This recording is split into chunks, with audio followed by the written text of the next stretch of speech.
योगा वोगा सब अमीरों का सोच लें, क्या ऐसा कुछ है? क्या गरीबों के लिए कुछ नहीं है, सिर्फ अमीरों के लिए ही है? इस तरह की मानसिकता वाले लोगों का अक्सर ऐसा मानना होता है, लेकिन एक्चुअल में है क्या? योग क्या है, किसके लिए है, कौन कर सकता है, कौन नहीं कर सकता, योग से क्या फ़ायदे होते हैं, ये सब इस वीडियो के अंत तक हम अच्छी तरह से समझ जाएंगे। नमस्कार, डेली गुरु टीवी में आपका स्वागत है। हम बात कर रहे थे कि योग किसके लिए है। अक्सर आपने लोगों को कहते हुए सुना होगा कि योगा वोगा सब अमीरों के लिए है, क्योंकि पहले तो वो अपना अनावश्यक खाते हैं, फिर मोटापा बढ़ाते हैं, उसके बाद योग सेंटर और जिम जाके भोजन को पचाने के लिए एक्सरसाइज वगैरह करते हैं या योग करते हैं। तो क्या एक्चुअल में ऐसा ही कुछ है? क्योंकि लोगों का इसलिए मानना है क्योंकि गरीबों के लिए वैसे तो वो एक वर्ग वो है जिन्हें भरपेट खाना नहीं मिल पाता, और एक वर्ग वो है जो इतना खाते हैं और फिर उन्हें पचाने के लिए योग एक्सरसाइज वगैरह वगैरह करते हैं, और उनको देखा देखी बाकी जो दूसरा वर्ग है वो भी वही करने लगता है। तो उनका मानना है कि ये उनके लिए आवश्यक नहीं है, ये सिर्फ अमीरों के लिए है। तो इस वीडियो में हम यही जानेंगे कि एक्चुअली योग है क्या, किसके लिए है। सबसे पहले बात करते हैं कि योग है क्या। तो योग का सीधा साधारण अर्थ है जोड़ना, या यूँ कहो जुड़ना। हम अपने शरीर को, अपनी आत्मा को इस प्रकृति से जोड़ते हैं। इसमें योग का अर्थ सीधा है अपने आप को प्राकृतिक रखना, यानी नेचुरल रखना। जिस तरह से पेड़, जल, हवा, ये सारी चीज़ प्रकृति में है, उन्हीं से अपने आप को जोड़ना और उस ऊर्जा को महसूस करना। यहाँ पे कुछ महान विद्वानों ने, उनकी मैं कुछ क्लिप्स दिखाता हूँ और डिस्क्रिप्शन में उनकी लिंक भी देता हूँ। यहाँ पे आप जानेंगे कि योग डिटेल में क्या होता है, अगर आप इच्छा है और जानने की। योग सिर्फ इतना ही नहीं होता। अष्टांग योग पतंजलि द्वारा सिखाया जाता है, महर्षि पतंजलि द्वारा। तो ये 8 चरणों पर आधारित है, जिसे अष्टांग योग कहते हैं। अष्टांग योग यानी यम, नियम, आसन, मुद्रा, प्राणायाम, ध्यान और समाधि। तो इतनी डिटेल में हम नहीं जाने वाले हैं कि वो क्या होता है। हम सिर्फ इतना जानते हैं योग है क्या, जिसका अर्थ हमें पता चला प्रकृति से अपने आप को जोड़ना, मन से, शरीर से।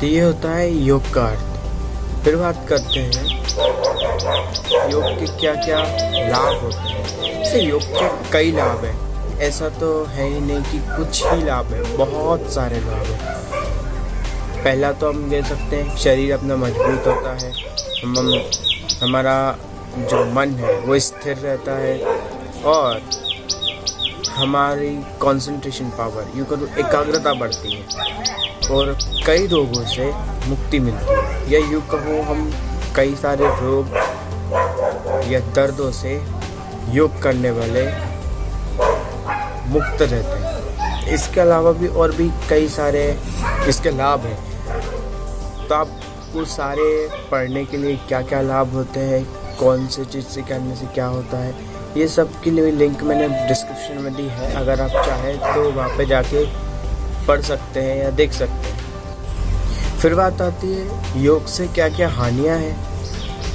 अक्सर लाभ होते हैं तो हानियाँ तो होती हैं। तो क्या क्या हानि है, योग से भी कुछ होनी चाहिए। तो जो मैंने फाइंड आउट किया योग से क्या क्या हानि है, वो है योग क्योंकि आलसी लोगों के लिए तो बिल्कुल नहीं है। जो लोग आलसी होते हैं या जिन्हें मेहनत करने में बहुत ज़्यादा आलस आता है, योग उनके लिए नहीं है, क्योंकि उन्हें मेहनत करनी पड़ती है। तो ये उनकी तरफ से हानि तो है, उन्हें मेहनत करनी पड़ती है, उनके मन के विरुद्ध काम करना पड़ता है, तो उनके लिए तो हानि ही हुई। और क्योंकि जब हम करते हैं तो स्टार्टिंग में हमें इससे दर्द भी होता है, दर्द से अर्थात कहीं हमें घुटने दर्द करते हैं, कहीं पैर दर्द करते हैं, कहीं हाथ, और न जाने क्या क्या। जैसी भी एक्सरसाइज करें हम और जैसे भी आसन करें उसके अनुकूल दर्द भी होता है फिर। तो ये उस तरह से एक हानि है, लेकिन सिर्फ इतना ही है। तो मैं कुछ आपको वीडियो क्लिप्स देता हूँ और डिस्क्रिप्शन में उनकी लिंक देता हूँ जो बताते हैं कि योग से उनको क्या क्या हानि हुई। ये वीडियो क्लिप बहुत अच्छा है, इसे ज़रूर देखिए। सिर्फ इतना ही है क्या, योग के ऊपर एक मूवी भी बनी है, आप चाहे तो वो भी देख सकते हैं, जिसमें उसकी हिस्ट्री और कैसे ये प्रचलित हुआ उस सब के बारे में अच्छे से दर्शाया गया है।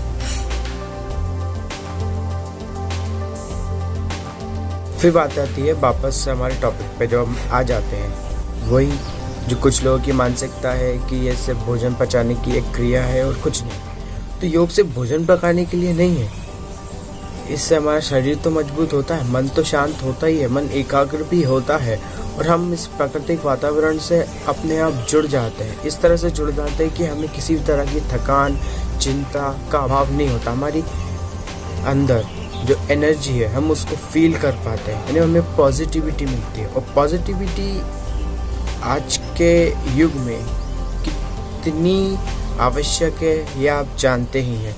हम छोटी छोटी बातों पे बिल्कुल चिंता में खो जाते हैं, पता ही नहीं चलता कि हमें क्या करना चाहिए, हम क्या करें। बहुत सारे उपाय करते हैं लेकिन उस चिंता से हमें मुक्ति नहीं मिल पाती। कुछ देर के लिए मिलती है लेकिन फिर कोई परमानेंट सॉल्यूशन नहीं है। तो परमानेंटली अगर आप कुछ सॉल्यूशन ढूंढते हैं उसके लिए भी योग बहुत अच्छा है। योग से क्योंकि हम जानते शांति मिलती है, जब तक आपका मन शांत नहीं होगा आप चिंता से मुक्त कैसे होंगे।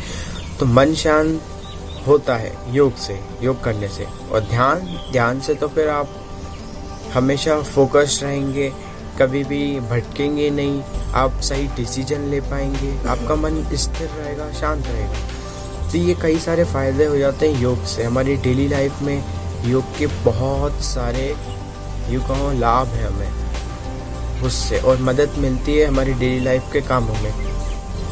जैसे कई लोगों की समस्या होती है कि वो एकाग्र नहीं कर पाते, क्योंकि योग में आसन जो होते हैं वो एकाग्र के लिए ही होते हैं। कैसे? योग के आसनों में हमें कई जगह एक ही जगह ध्यान केंद्रित करते हुए उन आसनों को करना होता है। तो एक ही जगह अपन ध्यान केंद्रित करते हैं। तो कुछ लोगों का क्वेश्चन ये भी होता है कि हमें तो वैसे भी एकाग्र नहीं कर पाते, उधर पे एकाग्र कैसे रह पाएंगे। तो योग में आपको एकाग्र होने की आवश्यकता नहीं है, वो स्वयं ही आपको एकाग्र करा देता है। वो कैसे? आपको बस एक तरह से कॉपी पेस्ट करना है। जैसे हम किसी भी चीज़ को कॉपी करके दूसरी जगह पेस्ट कर देते हैं, वैसे ही कोई आपको बताता है या कहीं से आप देखते हैं कि इसे ऐसे ऐसे करना है, तो आपको वैसे वैसे करते जाना है और कुछ अपना ब्रेन यूज़ नहीं करना।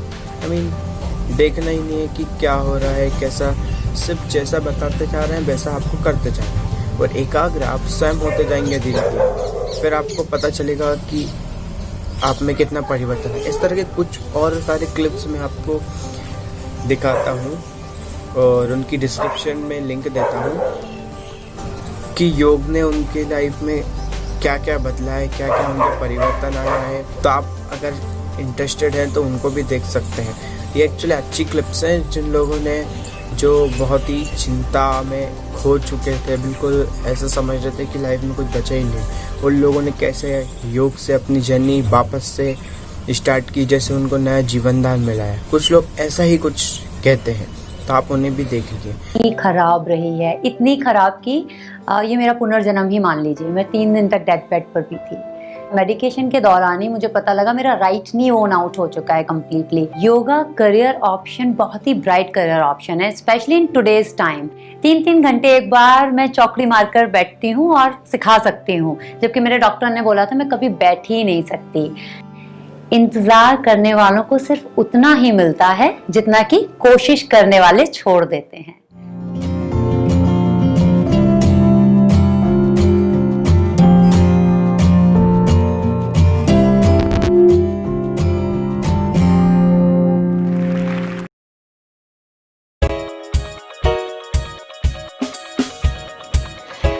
everyone, welcome to Yog Vela. I am Preeti. 365 days yoga challenge. Interesting लग रहा है ना? Right now I am working on it. मुझे अभी तक 121 डेज कंप्लीट हो चुके हैं, तो मैंने सोचा मैं आपके साथ लास्ट 100 डेज की जर्नी शेयर करूं कि क्या चैलेंजेस आए, क्या चेंजेस आए, क्या प्रोग्रेस रही मेरी एंड क्या क्या बदल गया। ऑल दैट ट्रांसफॉर्मेशन मैं इस वीडियो में आपके साथ शेयर करने वाली हूँ। तो हम लास्ट में बोलना चाहते हैं कि योग कोई भी किसी पर्टिकुलर वर्ग के लिए नहीं होता, जैसे अमीरों के लिए या गरीबों के लिए। योग सबके लिए होता है। योग के इतने सारे फ़ायदे हैं, वो फ़ायदे किसी अमीर गरीब के लिए नहीं होते। तो कुछ लोग कहते हैं कि चोचले हैं सिर्फ अमीरों के लिए, ऐसा नहीं है, सबके लिए है। तो इसी के साथ चलते हैं और आपसे पूछना चाहते हैं कि आपका इसमें क्या विचार है, क्या ओपिनियन है। आप हमें अवश्य कमेंट करके बताइए, हमें अच्छा लगेगा। और अगर पसंद आया तो लाइक कीजिए, शेयर कीजिए। धन्यवाद।